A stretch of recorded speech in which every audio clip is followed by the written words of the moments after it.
আজি সাহিত্য সভা সভাপতি পৰমানন্দ ৰাজবংশীয়ে তেখেতে লেকচাৰ দিলে বহুত দেৰি আৰু মোক বহুৱাই চলে 1.5 ঘণ্টা তেওঁ অদৰকাৰী লেকচাৰ দিলে তেওঁ একো কাম নকৰে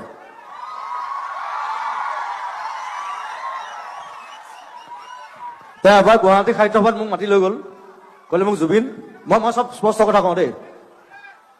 মোৰ লোক ঢাক একো নাই তেওঁ মোক মাতি লৈ গ'ল যে জুবিন তুমি আমাক পইচা পাতি নাই সাহিত্য সভা ঠিক আছে সাহিত্য সভা অ'কে মই যাম গৈ মই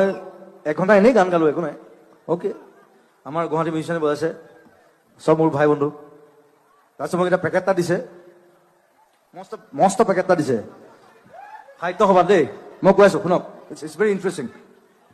মোক খং উঠাৰ কাৰণ আছে সাহিত্য সভাত পেকেট এটা দিছে মস্ত বহাইছোঁ কিতাপ দিছে মই কিতাপ দিলে ভাল পাওঁ গছ দিলে ভাল পাওঁ কিতাপ দিলে ভাল পাওঁ মই ঘৰত লৈ গ'লোঁ তেওঁ ৰাতিপুৱা বাৰু কোনো নাই বাৰু মই চবকে ভাত খুৱাইছোঁ সাহিত্য সভাই ভাত খোৱা নাই কিন্তু মই খাইছোঁ আৱাজ অনলি ওৱান মই নিজে পৰঠা বনাইছোঁ তাৰপিছত পেকেটটো খুলিছোঁ তাত কিবা মুলতানী মিট্টি ফেচ ৱাছ হা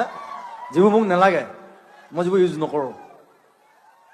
মই বোলো কিতাপ দিব লাগিছিলে হোৱাই পৰমানন্দ ৰাজবংশী মই আজি মই ডাইৰেক্টলি ইয়াৰ পৰা গালি পাৰিছোঁ ইয়াৰ পৰা ইজ ডুইং বেড মই ইমান দিনে শুনি আছিলোঁ